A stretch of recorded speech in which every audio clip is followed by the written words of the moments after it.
Roose Bolton. Roose Bolton. He does not get an angelic choir. His is more It's like more of hell like cracking that's open. the beginning of the and it starts all heavenly. Roose That Bolton. exactly, yeah. Roose Bolton.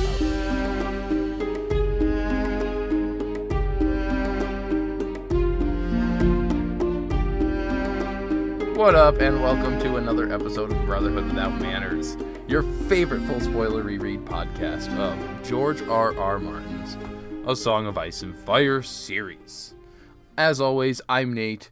Joining me, my brother and co-host, Zach. Ew. What up?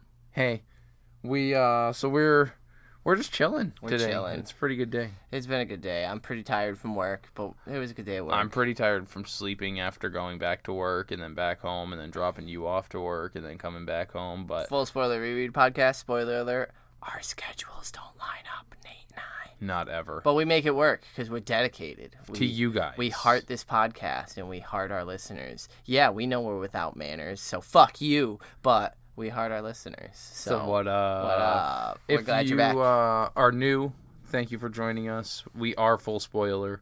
Walk away if you don't like spoilers. Yeah, this is your warning, even though we will warn you before we spoil anything further on throughout the episode, because we just don't like spoiling people, man. Like, if genuinely, if you are excited to know what this series is about and you don't want to spoil it, stop, and then come listen to us and go through it, and you'll have a nice companion to go through. But for the first time, it really should just be your own impressions and impersonations. Unless you don't impersonations, give yeah. impersonations. Well, I did impersonations. We do impersonations when I read the first time. We do like, definitely. Hell yeah. I'd try to speak Dothraki. Like, I'd try to read it out loud sometimes in the book and be like, like, I can't do it, but Clearly. I mean, I tried, and that's what matters. Sure. We'll go with that. If you listened before, welcome back. And if you joined us last episode, I nailed it that time. No, last week and me. We read Danny. Our Ozymandias episode. The Ozymandias episode. And we have to say we had a lot of fun recording that episode. Yeah, I was super excited for that episode. So we got some good write-ins from our friends out in... Julian in France. That was it. He wrote in for this chapter. We'll get to his inductee at the end. A quick shout-out to our not-so-silent friends. Hope you're staying safe in that weather out there. You know, we understand if a quick, definitely stay safe with the storm. I mean, it's we used to live on the East Coast, and we currently don't, but we understand, we feel your pain. We were never quite in the trajectory, but we know what it's like. So stay safe and write into us whenever you can and let us know that you are still going strong and silent. And silent, not so silent.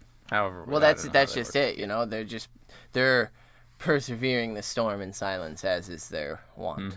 And so, with the Danny episode, Danny had it had been pronounced that she was carrying the stallion who mounts the world. So she was trying to convince Drogo at this point to head west and reclaim her father's seat. And he wasn't really having it, so Jorah and Dany and her slave handmaidens and her cause all went to the Eastern market and the Western market and had a great old day. And then there was a wine cellar who tried to poison her. That guy got fucking caught. He got fucked up by Jorah, who's a snake. And then Drogo came back with his white lion kill and proclaimed he will be conquering that Black Sea. We're going west, motherfuckers. Yeah. So now we pick up with Catelyn 8, and it has been a long time since we've seen Catelyn. Last time we technically saw her was in Tyrion chapter when the fight for his life was ensuing with Bronn and what's his face there. Ser Vardis Egan. That's the one. Yeah. And so we pick up on Cat, and at this point she's already departed the Eyrie. She has caught a boat to White Harbor. She has traveled from White Harbor and is now riding up the road from the east. So when it picks up, it says that the banners were too far away to make out clearly amidst the fog, but Catelyn could make out that they were white with a dark smudge in the center that could only be the direwolf of the Starks. And when she saw it, Catelyn bows her head in thanks, saying the gods were good. She was not too late. Yeah. So she, by this point, is aware that shit has gone south. We find out later in the chapter that she learned at White Harbor basically all that's happened. Ed's imprisonment, Robb calling the banner. So she's hoping to intercept Robb at this point. That's basically her mission now, and she's quite happy that happened. Yeah, and she's escorted by 2 boys who aren't really boys. They're older men because they are older than her. And they are, Wendell and Willis Manderly. Yeah. And they are Wyman Manderly's sons, both older than Cat. Wait, I'm going to give their descriptions now because she'll just brush over it. They're 2 big, fat, bald men with big old walrus mustaches. So think Dr. Robotnik. And you've got these 2 guys. That's a good one, yeah. And they're big fucking dudes. Yeah, they're big, and one is loud, one isn't, and they're not bad company. Catelyn doesn't dislike them. She's all right. But Willis points out that they await our coming, as my Lord Father said they would, and then we find out that the Blackfish is also a part of this party, as he says, well, then let's not keep them waiting, and he trots briskly toward the banners, with Catelyn immediately riding beside him. So we learn that the Manderleys have brought roughly 1,500 liege members, units. Levies, that's the word. They took their Chevy to the levee, but the levee was Wyman Manderly's men. Cool. So about 1,500 of them. Yeah. And then it breaks down what each of them are, with the 20 mounted knights and some bowmen and all the numbers. Lord Wyman himself remained behind to see to the defenses of White Harbor, and he said at near 60 he'd grown too stout to sit a horse. Yes. Which is the start of the best joke in the series, which is Lord Stannis, King Stannis Baratheon, the one true king, as we are now getting toward the end of Game of Thrones, and Stannis will be crowning himself soon. So, yeah, we learned that Stannis doesn't really like Sir Wyman Which you can hear on our Theon Patreon episode, which is out. It is out. Sweet. And so, Stannis will dub him Lord Too Fat to Sit a Horse. Too Fat to Sit. But so this is the start of this. We learned from Catelyn that he has grown too fat to fit a horse, and he even himself says that had he thought I would see war again in my lifetime, I'd not have eaten quite so many eels. You ever had eel? No. Me neither. Sounds gross. I don't like snakes, you know this. That's so, true. I'm not going to eat a fucking eel. Are you kidding me? If it's, I'd try it. If somebody was like, hey, I cooked this eel and it's pretty great the way I cook it, and I'd be like, all right. They couldn't tell me it was an eel. They'd just have to serve it to me. Because I'm assuming it's not like a fucking slimy looking little snake on your plate. Like it's cooked in some capacity. So they would just have to not tell me it's an eel. Although with Lord Too Fat to Sit a Horse, I just see him sucking down fucking eel, just a whole plate. And he tells her that my boys will see you safe to your son. And this is where we learn that his boys are the description that I had given. Yeah, and she said that the younger of the 2, which is, I believe, Sir Wendell? Wendell would have been the fattest man she had ever known if she hadn't met his father and brother. Yet, she liked them well enough. Yeah, even though they don't own a single thing of clothing that doesn't have food stains all over it. Yeah. Like, come on, guys. You can't keep one that you don't wear when you eat. I suppose if they eat all the time, then probably not. But they got her to Robb, and that was all that mattered, as they promised. And so she is pleased to see that Robb has... I'm pleased, Catelyn. She is pleased to see that Robb has eyes out, even to the east. And she thinks, my son is leading a host to war.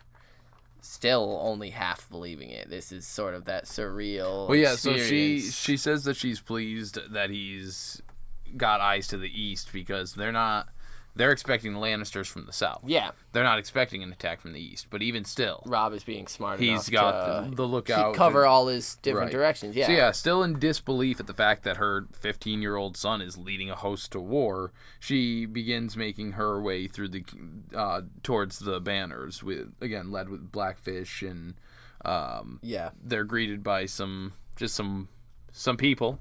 I don't think they say who they are specifically, just some guards. Just a quick point of note here. It said that she was desperately afraid for both Robb and for Winterfell, but she also felt a certain sense of fierce pride. A year ago, he was but a boy, but what was he now, she wonders, as she's heading in. And then, they run into the Outriders, the the scouts, essentially. Right. The scouts probably called back, hey, there's some riders and approaching. they're greeted warmly. Yeah, Manderly banners, so like it's someone we know and trust and we're good, but let's send someone out to greet them. Yep. So the scouts there lead them to a little hill where the Manderleys can make camp with their 1,500 units levies. Mm-hmm. And meanwhile, Cat and Brendan Blackfish. Yeah. And Wendell. rides on. They go on to go and greet Robb, and she says technically to pay their respects to their liege lord. Yeah, she's going to say hi to Robb. Well, she is, but Wendell is going because of his father, right? Like, and then Brendan Tully. Well, Brendan's there because he's just a badass, and Kat wants to be like, look who I brought with me. Look what I got. So it says that through the mist she spots the walls and towers of Moat Catelyn, or what remained of them. All that is really left of this once fabulous stronghold of the first men were 3 towers. 3 where once were 20, if the stories were to be believed. So, some shit happened here, and we will learn that some shit happened here. So, we get the Gatehouse Tower.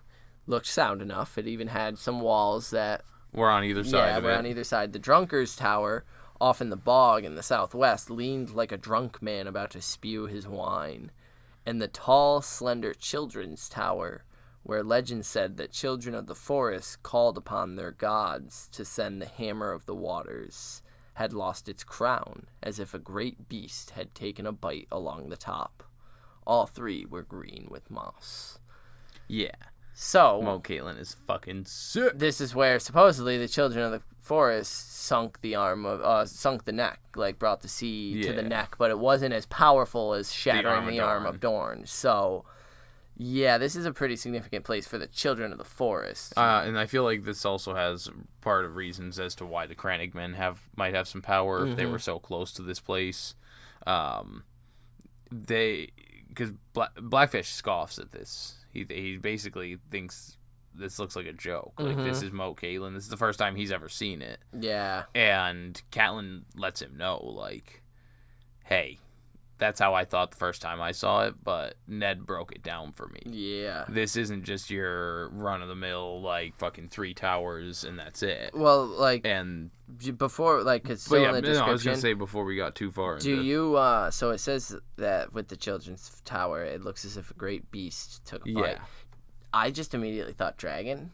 Yeah, I think that's like, what's supposed to be. Just came down and scooped. But I feel more like maybe it was blown off and it lays out in the middle of the swamp somewhere. Yeah, I don't know. I like, it's the Children of the Forest, so I'm just intrigued as hell as what that. Yeah, it could be anything, and so I need to do more research on it. There's actually one of the podcasters for Isle of Faces. He's writing a book about the castles and keeps. Yeah, that's right. You've told me about that. And my God, I'm so excited for it. It looks. Yeah, that'd be a dope read. What's his at Sir Buckley? So if anyone wants to look into that. So she goes in to explain how Ned assured her that Moat Catelyn is actually formidable. She says that any enemy that approaches must pass between the towers in a shower and hail of arrows and rocks, through bogs of quicksand, suckholes, and poisonous snakes. And she gives her uncle a grave smile, similar to Robb.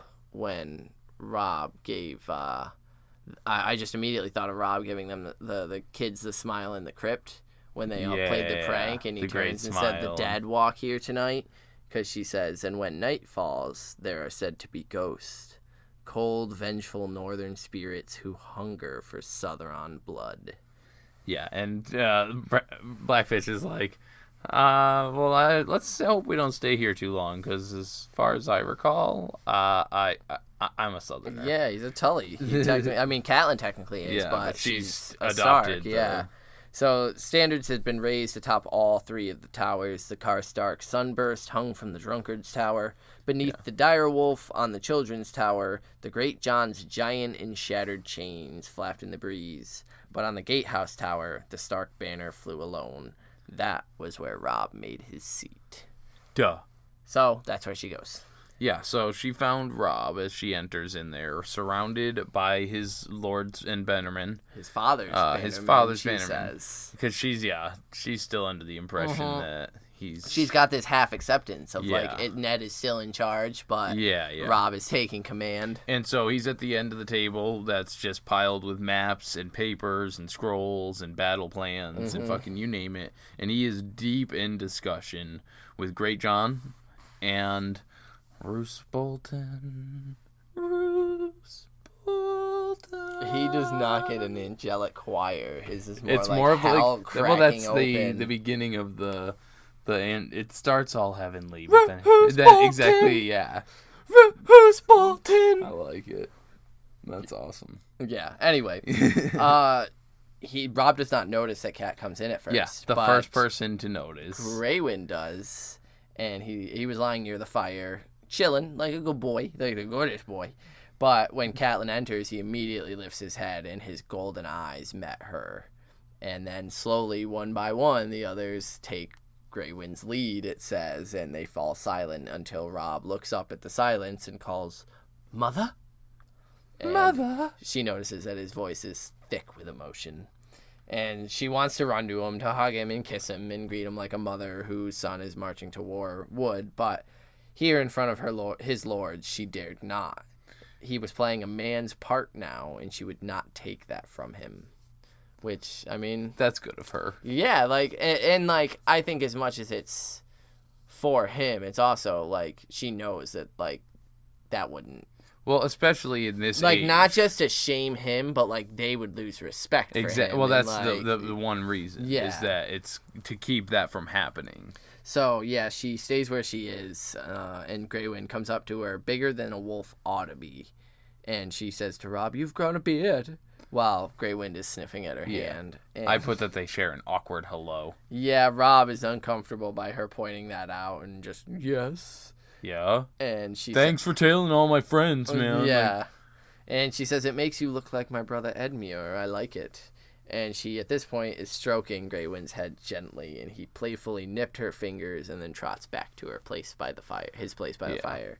At again, which point the lords follow suit and all go up individually and greet her. I feel like there's significance in that. Is there significance? That this wolf is acting more I think it's lordly and... That's what it is, that he's raised by this king in the north, and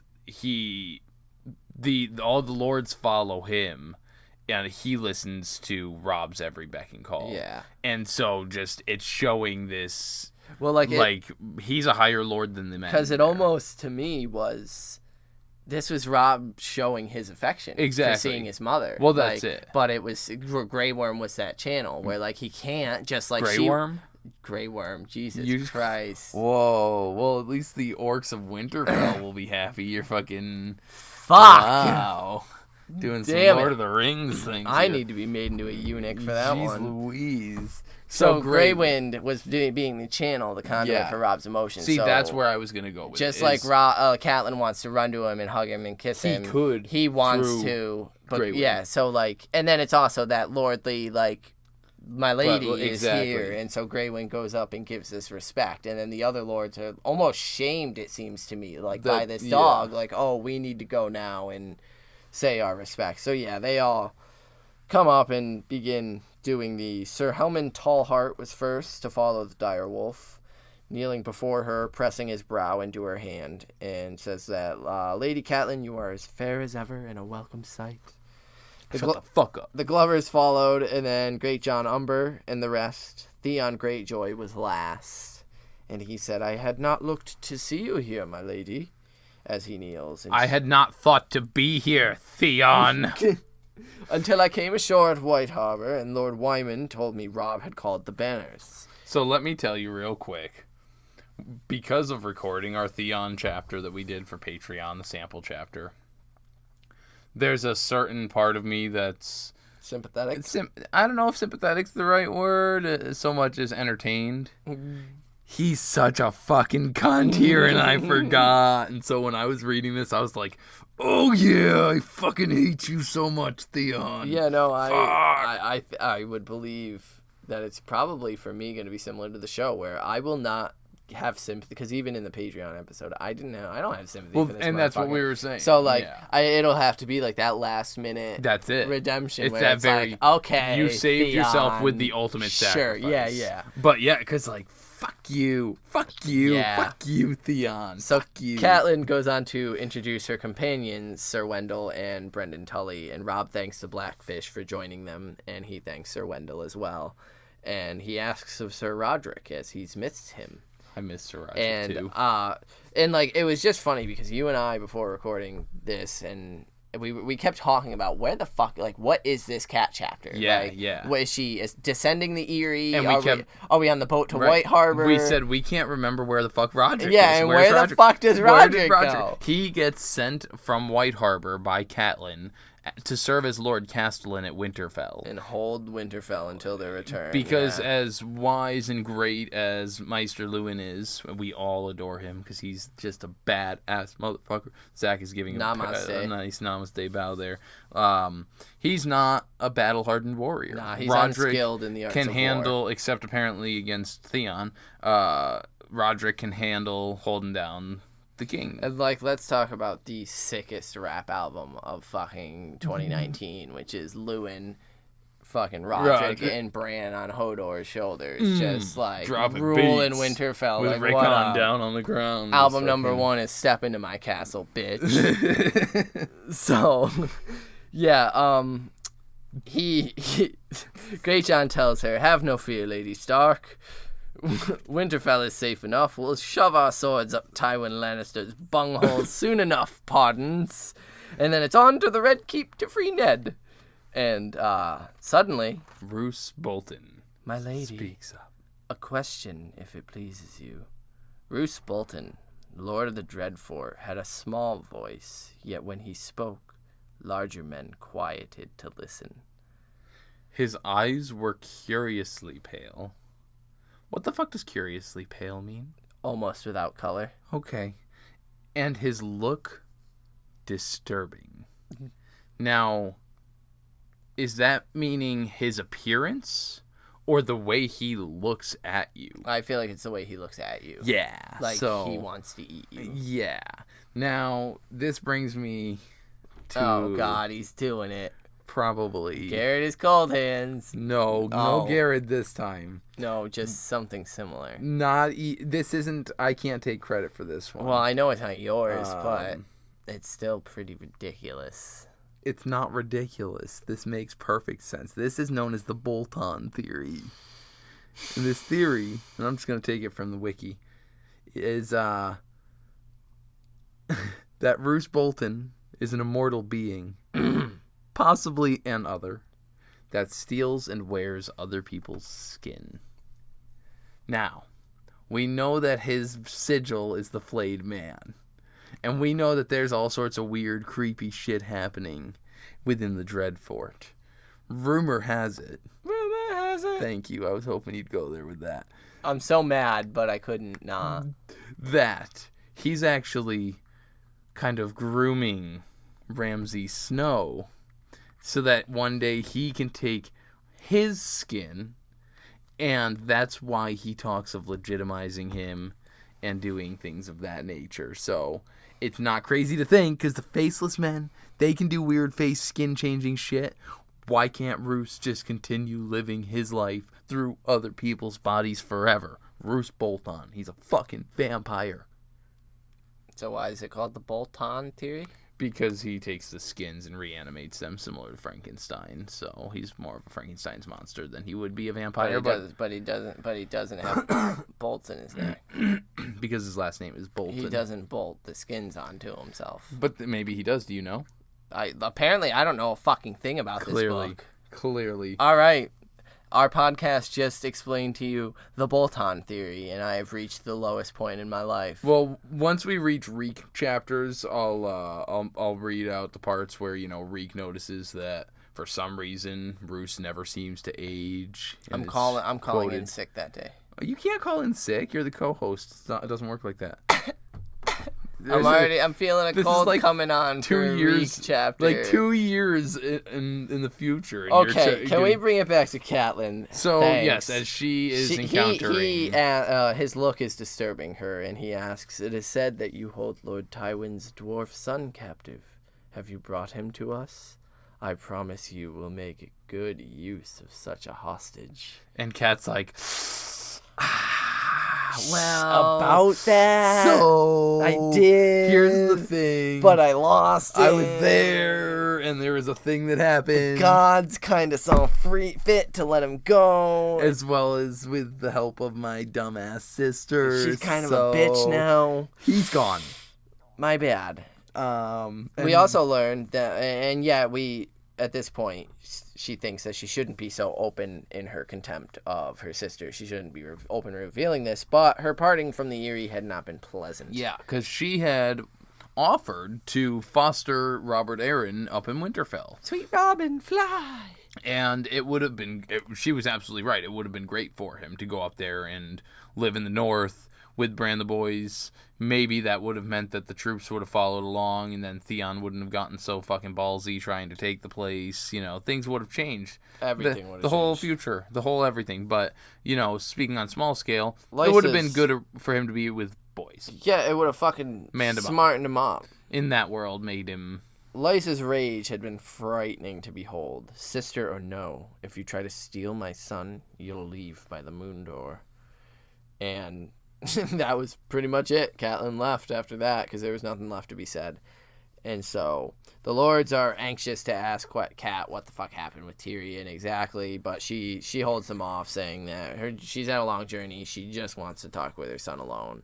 And she kind of forces it on them by saying, "I know you'll forgive me, my lords. But this is how it's happening. But this is what the fuck is happening." So they all bow and leave. And then she has to add, "And you, Theon." As he lingers and he smiles as he leaves. Like, I just want to punch him. See, that's what it like, is when he was smiling in his sample chapter, it was entertaining. Like, there was his teeth were broke. Yeah, he's just this wrecked fucking But... God, I want to be the one to break his fucking teeth. Bah! God, I hate you, Theon. So Catelyn, actually, I thought it was pretty important, fills a horn of ale and sips on it while she's studying her son. Gets a little food. Like, she needs a fucking drink for this. Like, she got some cheese, and I want some cheese and grapes now because, like, with a horn of fucking wine, I don't drink wine. Like, yeah, I'm not a big beer guy either, but I would always like to try a horn of ale. Like, I just imagine it's, like, really crisp, refreshing beer. But... she says, basically the first thing she comes out with is that he's 15 and he's about to head to war, and he insists that there was no one else to do it, and she asks, no one, and mentions all the bannermen. Who were those men I just saw you talking to? Roose Bolton, Rickard Karstark, Great John Umber. And Robb says they are not Starks. And she tells him no, but they are men who have, battle experience. Yeah. They're veterans. They're hardened. They're adults. They've reached puberty. And then she gives him the old flick in the sack and says, "You fought with wooden swords less than a year past." And that fires him up. Well, he kicks over a chair. He's ready to go. She's basically like, "Yeah, you're a boy. Like, I saw you. Like, literally, I just." Like, you just switched out of your pull-ups. I had to just clean your sheets the other day because you peed your pants. Like, come on, Robb. Come on. And that fires him up. But he realizes the truth in it, which goes right there. I think goes to show how much he has grown. Yeah. Because I feel like if it was a year ago, he would have thrown a little tantrum. I can do it. I'm not a boy. And he's like, no, my bad. He says, I know, and he asks her, "Are you sending me back to Winterfell?" And she says, "I should, and I really want to, but I can't. Yet I dare not. You've come too far. These lords will one day look to you as their liege. If I pack you off like a child now, they will remember that." And see, that's what she doesn't realize just yet is they do. Like, he's done some shit at this point already. Where like these guys, again, we got it in Bran's last chapter, where they kneel to him. He earned their respect. Yeah. These men do follow his lead at the moment. Yeah. She's operating this on the fact that like he hasn't been traveling with this. Like, she's just kind of jumping into it from the start. And she says, "The day shall come when you'll need them to respect you, even fear you a little." and you'll find that laughter is the death of fear, which is a very Tywin Lannister line from Catelyn. Cold. Like, well, that's the fucking it's Reigns. True. That true. was his father in the Reigns of Castamere. Tywin Lannister's father was such a pushover, and all his men fucking mocked him, and Tywin had enough and put an end to it. That's exactly what Catelyn is saying. Exactly. Like, that's all we need here is just a fucking fiddler to come up and be playing the Reigns of Castamere. Well, that's it. He's already fucking. And so, yeah, he says that you have my thanks, mother. He thanks her for letting him stay. Like, he has all this power, and people are looking to him as the leader now, but he's still deferring to his mother. Exactly. Thank you for letting me stay and fight this war. Yeah. Like, well, because he knows now at this point, technically speaking, she's in charge. She's the Lord's wife. Like, oh yeah, until definitely. Ned's And dead, she's and Julian will mention it. That's like a lot of their parenting, I think. Like, I think Ned is a lot of that. You respect your mother. Yeah, absolutely. Like, when I'm not around, you listen to her as you would me, or like you're gonna get a cuff. That's it. And so Robb walks over to the hearth by Greywind and says, "You know about father." The worst of it, and she does. She knows. Except, see, this time he got it right. He did broke grow. his leg. Oh, it's not that. No. Oh no, he was captured and in prison. And so, the reports of Robert's sudden death and Ned's fall frightened her dearly, yet she wouldn't let Robb see it. She says that Lord Manderley told me when I landed at White Harbor, and she asks if there had been any word of the girls. And so Robb mentions the letter from Sansa. And pulls it out. And he does mention that she has one in Winterfell, but he hadn't thought to bring it. Like, he didn't think you were coming. She'd be coming up, yeah. And so he gives her the letter. His tone troubles her as he hands her the letter, and she reads it, and just once, twice, again. She has she's clear enough, because he didn't quite grasp it. But she's like, oh, fuck, Cersei. This is Cersei's letter, not your sister's. The real message is in what Sansa does not say. I know a threat when I hear one, even whispered. They have Sansa hostage, and they mean to keep her.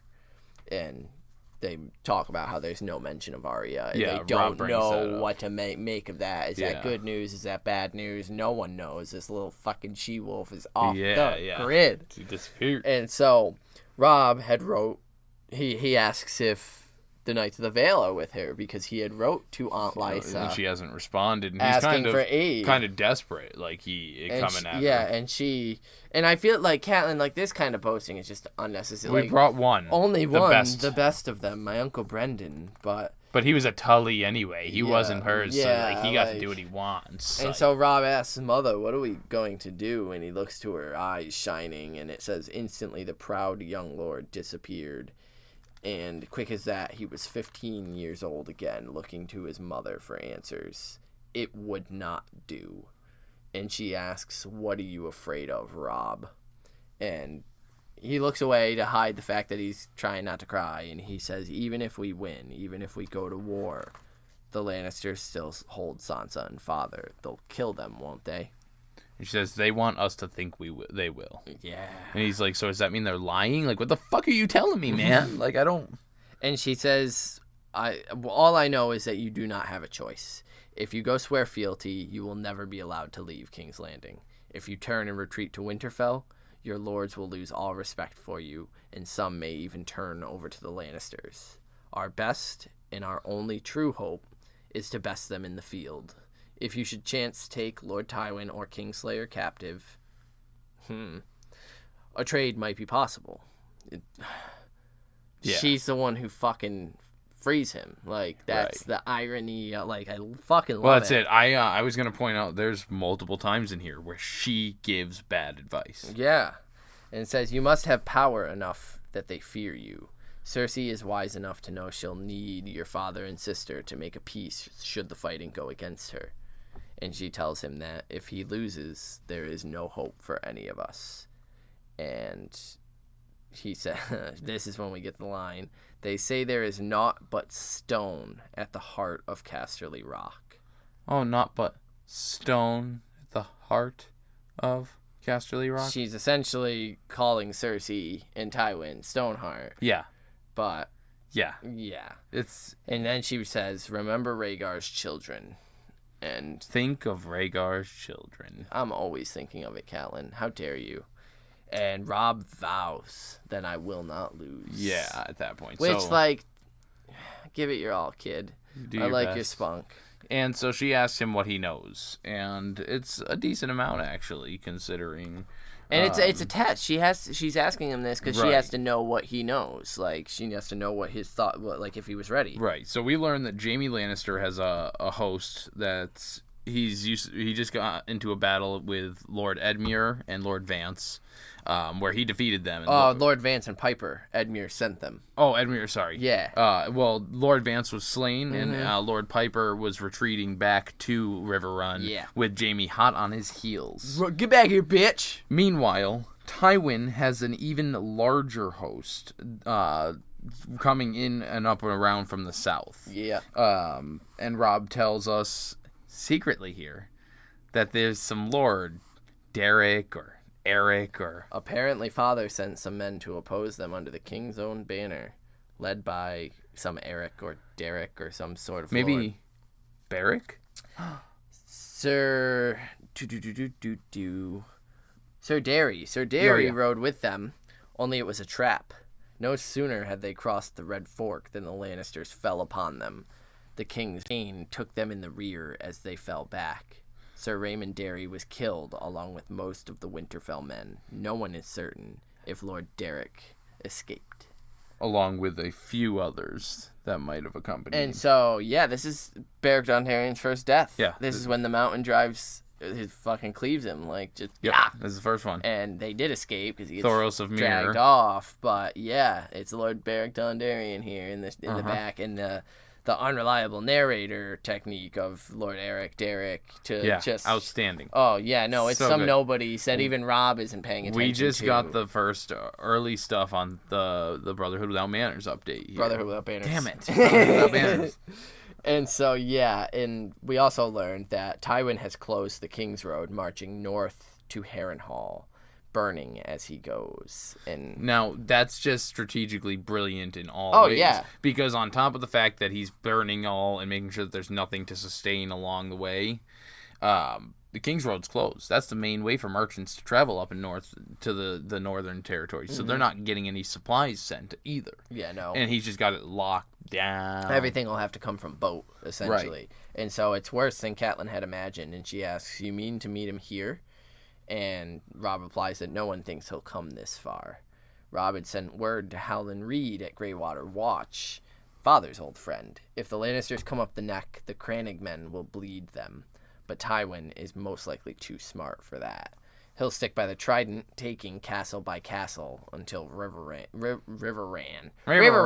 is on its back leg, taking off. Until Riverrun stands alone. And the thought chills Catelyn to the bone because she agrees that sounds like typical Tywin. Typical Tywin. Typical. Food and supplies were running low, so they have to march soon. They have to do something. They're not able to shack up at Moat Cailin and chill. And she was hearing the bannerman through her son's voice, she knew, and yet there was sense to it. Marching is well and good for the men and morale, but to where? To what purpose, she asks. And this is when Robb says, "The Great John thinks that we should take the battle to Tywin and surprise him.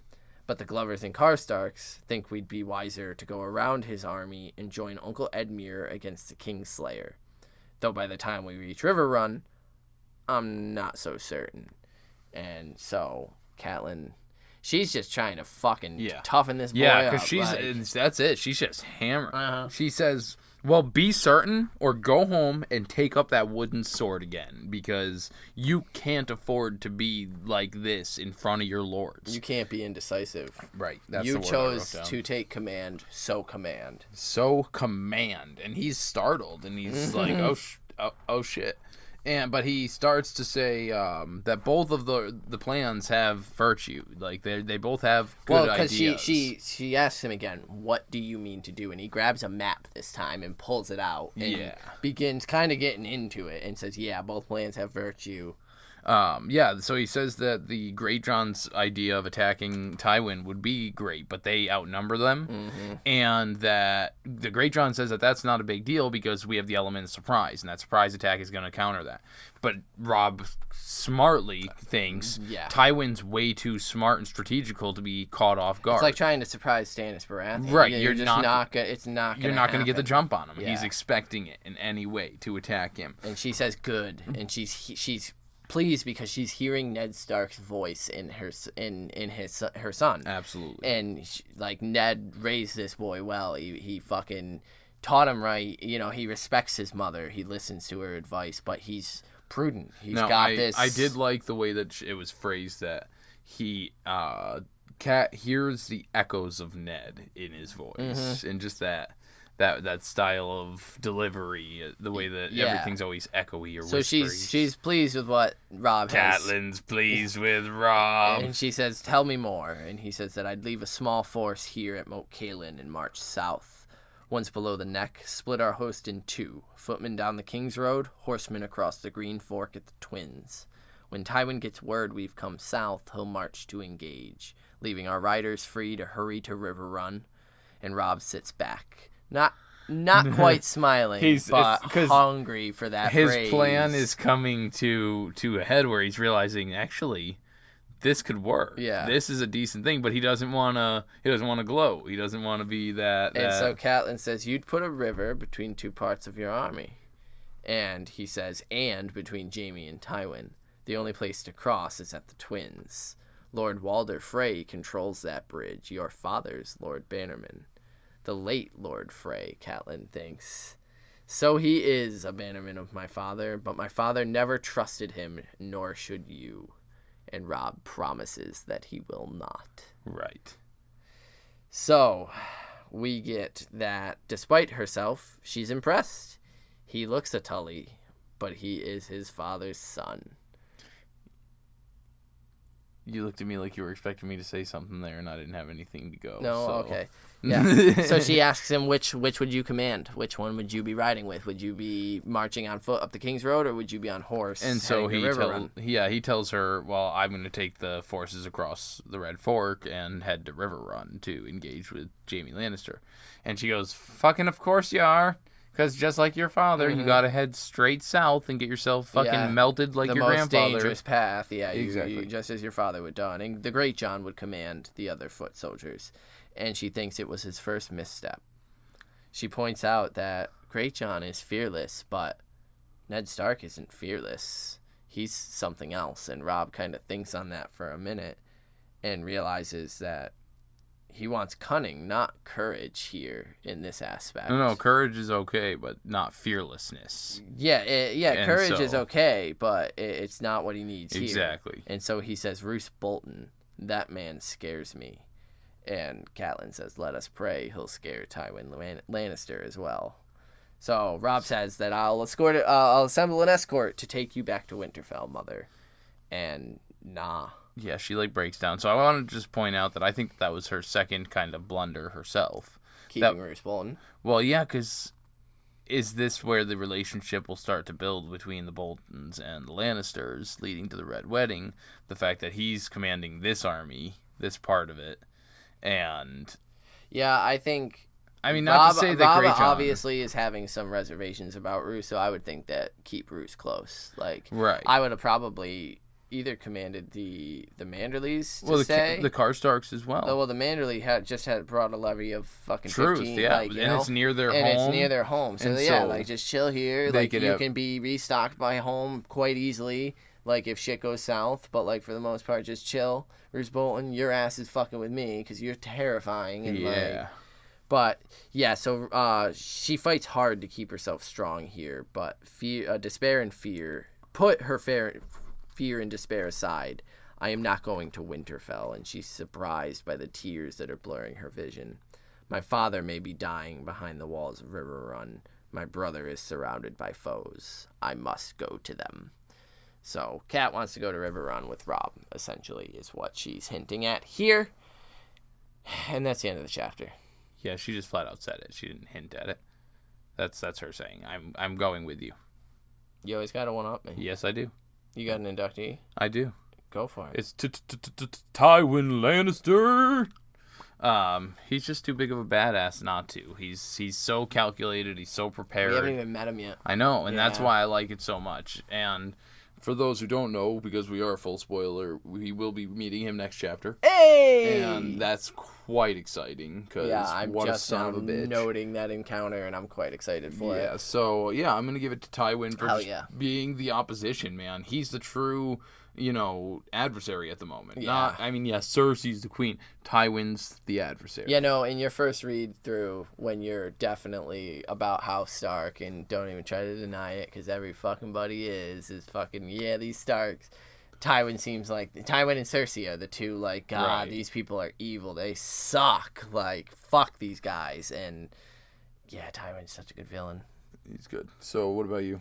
Mine's going to Roose Bolton. Yes! Yeah, it has to. Yes! Just that I love those type of characters that are so creepy in books, and they do that quiet to make you listen. And he's a gross fucking awful person. Like, don't get me wrong. He's terrible. He rapes the woman and has a bastard with it. Like, he's a terrible person. One of the worst people in Westeros. He's just such a well-written character. He's just compelling as fuck. Yeah, I really would like to know what he's thinking. Like, what's going through that creepy little head of his. Yeah. Like, when he's staring at Robb. How many millennia are locked up in that brain? Stop it. How many times has he been reborn? Anyway...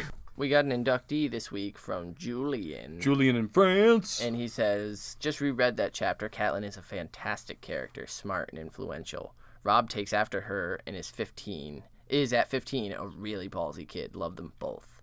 Yet, I would like to point out how a different inductee, and that would be Eddard. I love how much he taught Robb about command and strategy, and how Catelyn realizes it when he speaks. Good parenting, Ned. Your 15-year-old sounds like he's ready to head to war, and even though he's scared and sometimes not confident, he is applying his father's lessons to lead his host and defend his people. Great stuff. Too bad we don't get Robb's chapters to see if he consciously thinks about his father when he's making his calls. And I 1,000% agree. Robb would be such an interesting POV. Great inductee. Excellent. Robb did impress me this chapter because he impressed Catelyn. He has come a long way. He really is actively trying to apply this northern pride that his father and honor that his father instilled in him. So he's sort of a little Ned Stark incarnate right now, and it's just adorable. No, we always love those inductees from characters that aren't actually physically present there. And so super dope inductee, and thank you as always for writing in, Julian. We appreciate every single time you do. If you would like to have your inductee read out like Julian's was, give us a shout, write into us, email us, however you want to. We're on our Gmail, Without Manners Brotherhood @gmail.com. I'm on Twitter @MannersWithout. Zach is on @Carstark92. We're on Facebook, facebook.com/Brotherhood Podcast, and Instagram, which you guys, again, should be thrilled to know now matches my Twitter, @MannersWithout. Tweeter. And I haven't gotten it around to this part yet, but our Patreon, which has 2 episodes, 2 Patreon-only episodes. Hey. Sample chapters, Mercy and Theon. Patreon.com/Without Manners. So we now have 2 episodes up on our Patreon. We are currently in the works of laying down our 3rd, which is Victarion for the Winds of Winter sample chapters, if I slow down a little bit. And so that's exciting. Next, in our regular reading, which is not Patreon, we're going to be reading Tyrion 7. Right, as mentioned, because there's going to be some Tywin meetings, and it's going to be so good. So good. I was going to say I'm going to gouge my eyes out of excitement, but I'm not going to do that so I can read the chapter. Because you don't know Braille yet, and it would take too long to learn Braille to be able to take notes. I am not a patient person, so I don't know. I would probably learn Braille if I went blind. That's a dumb thing to say. You're a dumb person to say that. I'm pretty dumb. That's okay. Anyway, write into us. Let us know what you think. Those are our thoughts. We'll catch you on the next one. I'm not dumb. Don't say that. Harris. Peace.